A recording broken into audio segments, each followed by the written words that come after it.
हर जगह इन लोग का किसका ज़मीन है, जिसे बीसीसीएल का बाप मतलब ज़मीन को एक्वायर करके रखा था, उसको जोत कोड़ के रखा था। ये केवल झारखंड के साथ अन्याय हो रहा है। इसीलिए मेरा मानना है संसद में हमें जाना चाहिए और बाकायदा इस बात को रखना चाहिए। बोलेंगे कितने संसद में, कितने लोकसभा क्षेत्र में अब चुनाव लड़ रहे हैं? आधे से ज़्यादा। तो कि 1932 के खतियान आधारित स्थान नीति के अलावा भी मुद्दे हैं, उन पर अब हमें लड़ना है और 1932 के खतियानों तो लड़ना ही लड़ना है। तो यदि सरकार मान के चलिए कुछ नीतियाँ ले आती है तो उसकी हमने ये नहीं कहा कि हम उस पर उनकी उस समय आलोचना करेंगे, पीठ थपथपाएंगे, प्रशंसा करेंगे, तारीफ करेंगे। अगर वो 1932 का खतियान आधारित स्थान नीति लेकर आते हैं, प्रशंसा करेंगे, लेकिन इसका मतलब नहीं है नए मुद्दे हैं। सबसे बड़ा मुद्दा अभी झारखंड का ज्वलंत अगर है तो ज़मीन का अधिग्रहण कंपनी द्वारा। और हमको ऐसा लगता है ना कि झारखंड का ज़मीन झारखंडियों का नहीं, बीसीसीएल का है। बस तो चाची और टुंडी और बलियापुर के गाँव को छोड़कर बाकी सब जगह बोलता है बीसीसीएल की मेरा है, गोविंदपुर को छोड़कर। मुझे लगता है सच में झारखंड के साथ अन्याय होता है, क्योंकि हमें एक यूपीएससी मैंने अधिकारी हैं जिन्होंने हमें बाकायदा महाराष्ट्र से मैसेज किया है। जिस प्रकार झारखंड में बीसीसीएल है, सीसीएल है, ईसीएल है, वहाँ वेस्टर्न कोलफील्ड लिमिटेड है, नियुक्ति पत्र बांटते क्या है कि यहाँ लोगों को नियुक्ति मिलता है, अच्छा मुआवजा मिलता है, प्रदूषण को लेकर सेफ्टी ख्याल रखा जाता है और समय समय में अच्छा सम्मानित किया जाता है। लेकिन झारखंड में पाइएगा कहाँ जाना है, पटिया, जहाजटां, भौरा, गोरखुटी, बलियारी, आपको केंदवाड़ी जहीं जाना है। यहाँ बीसीसीएल क्या कर रही है? जबरन, गोधर, गोली, यहाँ जबरन कब्जा कर रही है। और हमको ऐसा लगता है ना कि झारखंड का ज़मीन झारखंडियों का नहीं, बीसीसीएल का है। बस तो चाची और टुंडी और बलियापुर के गाँव को छोड़कर बाकी सब जगह बोलता है बीसीसीएल की मेरा है, गोविंदपुर को छोड़कर। हर जगह इन लोग का किसका ज़मीन है, जिसे बीसीसीएल का बाप मतलब ज़मीन को एक्वायर करके रखा था, उसको जोत कोड़ के रखा था। ये केवल झारखंड के साथ अन्याय हो रहा है। इसीलिए मेरा मानना है संसद में हमें जाना चाहिए और बाकायदा इस बात को रखना चाहिए। बोलेंगे कितने संसद में, कितने लोकसभा क्षेत्र में अब चुनाव लड़ रहे हैं? आधे से ज़्यादा। और नेक्स्ट क्वेश्चन ये है कि दादा, जो आपका जो फंडिंग के बारे में आप जो अभी वीडियो क्लिप छोड़ रहे हैं कि हमको जनता आपको सपोर्ट करती है, कहीं ना अन्य पार्टियों को जो कहना है कि वो आप जो भाजपा के बी टीम है, तो कौन पार्टी नाम लेके बोलिए ना, ताकि हम उसको भी उत्तर दे दें। जैसे नाम लीजिए, बीजेपी छोड़ के।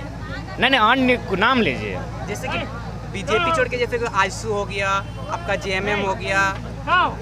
नहीं, जेएमएम ने बोला। हाँ। अगर जेएमएम ने ऐसा बोला तो मैं आपको बताना चाहूँगा कि अमित शाह से मिलने जयराम महतो नहीं गया था, हेमंत सोरेन गया था, गए थे, सॉरी, मुख्यमंत्री सम्मानित। अमित शाह से मिलने के लिए जयराम महतो नहीं गया था, बल्कि अमित शाह से मिलने के लिए माननीय मुख्यमंत्री गए थे। तो बीजेपी से किसका संबंध है, बीजेपी की बी टीम कौन है, ये जनता को बताने की आवश्यकता नहीं है। अभी विधायकों का जब वेतन बढ़ा तो आजसू भी चुप है, बीजेपी भी चुप है।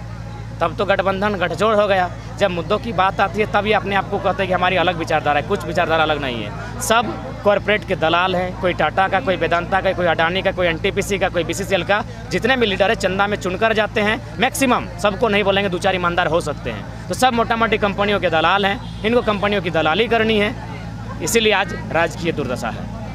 सीएम का एक बयान है, सत्र चल रहा था, उसमें वो बोले हैं कि अब हमारी जो नियोजन नीति में 100% हम देंगे झारखंडियों को, तो आप लोग को आंदोलन छोड़ देना चाहिए। देखिए, सबसे पहली बात है, आंदोलन अब स्टूडेंट के मूवमेंट से आगे आ चुका है। अब बीसीसीएल, सीसीएल, टाटा, जमीन अधिग्रहण जैसे बहुत दमनकारी नीतियों पर भी हमारी लड़ाई हो रही है और सरकार में इतनी साहस नहीं है कि वो टाटा के खिलाफ जाके बात कर सके, वो बीसीसीएल कंपनियों के खिलाफ जाकर बात कर सके, डीवीसी के खिलाफ जाके बात कर सके। तो इसलिए हमारा मानना है कि स्टूडेंट के अलावे भी मैटर हैं। मैंने उस दिन भी कहा था कि 1932 के खतियान आधारित स्थान नीति के अलावे भी मुद्दे हैं, उन पर अब हमें लड़ना है और 1932 के खतियानों तो लड़ना ही लड़ना है। तो यदि सरकार मान के चलिए कुछ नीतियाँ ले आती है तो उसकी हमने ये नहीं कहा कि हम उस पर उनकी उस समय आलोचना करेंगे, पीठ थपथपाएंगे, प्रशंसा करेंगे, तारीफ करेंगे। अगर वो 1932 का खतियान आधारित स्थान नीति लेकर आते हैं, प्रशंसा करेंगे, लेकिन इसका मतलब नहीं है नए मुद्दे हैं। सबसे बड़ा मुद्दा अभी झारखंड का ज्वलंत अगर है तो ज़मीन का अधिग्रहण कंपनी द्वारा। भौरा कलियरी में जो बमबारी हुआ उसके बारे में आप क्या कहें? देखिए, ये प्रशासन की उपस्थिति में हुआ है, यानी संदेह के घेरे में प्रशासन भी है और जिन्होंने किया है उनकी कायराना हरकत है। और मुझे लगता है हमारे लोगों को भी उनकी भाषा में उत्तर देने का समय आया है। इसीलिए मैंने दुखी होकर कहा कि हम दो हमारे चार होना चाहिए। 2 को कोई इंजीनियर डॉक्टर बनाइए और 2 को बम के सामने खड़ा कीजिए, क्योंकि बम उन लोग मारेगा ही। कोयला है ना, ज़मीन हमारी, कोयला उसको चाहिए ना, अरब का कोयला चाहिए। तो इसीलिए मेरा मानना है कि इसीलिए मैंने व्यवस्था में दुख से ये शब्दों का मैंने बयां किया है। दादा, जनता से लड़ने के बजाय जो विधायक हैं वो विधानसभा में आपस में लड़ रहे हैं, क्या कहेंगे? क्योंकि हम लोगों को दिग्भ्रमित करके रखना चाहते हैं और जनता भी इंटरेस्ट लेती है, उन्हीं वीडियो में ज़्यादा वॉच जाता है जिसमें विधायक लड़ाई करते हैं, झगड़ा करते हैं। तो इसीलिए मेरा मानना है कि ये जनता को वे लोग दिग्भ्रमित करने का प्रयास करते हैं। जब अक्सर कहते हैं कि हमारे जो मसीहा रहे हैं झारखंड के लिए, उन लोगों की शहादत में कहीं ना कहीं कंपनी का हाथ रहा है। फिर आप BCCL हो गए, इतने बड़े बड़े कंपनियों से आप आंदोलन कर रहे हैं। सही है। शहीद शक्तिनाथ महतो के बारे में हम लोग बचपन से सुनते हैं कि टाटा कंपनी में प्रत्येक साल लोकल्स को जिनका ज़मीन गया 11-12 को नौकरी देने का एग्रीमेंट था। आज वो एग्रीमेंट भी ख़त्म हो चुका है। उसके बाद टाटा, सुनने में आया है कि टाटा उनको कोई कार ऑफर की थी, तब शक्तिनाथ महतो ने, जो टाटा के पदाधिकारी थे, उनको खींच के 2 थप्पड़ लगाया था। ये बात आज भी गांव के गलियों में चर्चा होती है। तो जाहिर सी बात है, जो अंतिम हाथ था वो कंपनी का था। पहला हाथ शूटर का था, दूसरा हाथ जो इन्फॉर्मेशन दे रहा था, तीसरा हाथ किसी और का होगा, लेकिन जो अंतिम हाथ है वो कंपनी का ही था। कंपनी के लिए ही आप आंदोलन कर रहे हो, उसके विरोध में खड़े हो जा रहे हैं, तो फिर इसमें कोई समस्या देखिए, नहीं आती? हमारी पीढ़ी दर पीढ़ी मर रही है, हमारी पीढ़ी दर पीढ़ी बर्बाद हो गई, हमारे इतने लोग भूख से, लाचारी से मर रहे हैं। तो उस परिस्थिति में अगर हम उनके अन्याय के खिलाफ लड़ते हुए अगर मर भी जाते हैं तो कोई बुरा बात नहीं होगा। कई लोग कहते हैं कि JB केसेस के केंद्रीय अध्यक्ष आप हैं, तो इस हिसाब से आपको जो है कम से कम तत्काल के लिए सुरक्षा मिलनी चाहिए। नहीं, हम तो चाहते हैं कि होना चाहिए, अब आर पार की लड़ाई होनी चाहिए, माफियाओं के खिलाफ होनी चाहिए, आर पार की लड़ाई होनी चाहिए। कब तक डरे सहमे जिएंगे? अंग्रेज़ों को हमने 300 साल झेला, इन माफियाओं को भी 70 साल से झेल रहे हैं। अब आर पार की लड़ाई होनी चाहिए। धनबाद को कोयले के धन के कारण नहीं जाना जाता था, वैध धान होने के कारण जाना चाहता था। हम चाहते हैं एक बार फिर से इन वादियों में फसल लहलहाए। राज्य की जनता आपको CM के रूप में देखना चाहते हैं, सोशल मीडिया में खूब जोर से चलता है और सभाओं में भी लोग बात करते हैं कि आपको CM बना, लेकिन आप सांसद चुनाव की बात कर रहे हैं। देखिए, सबसे पहली बात, हम लोग की कोई व्यक्तिगत निजी इच्छा नहीं है।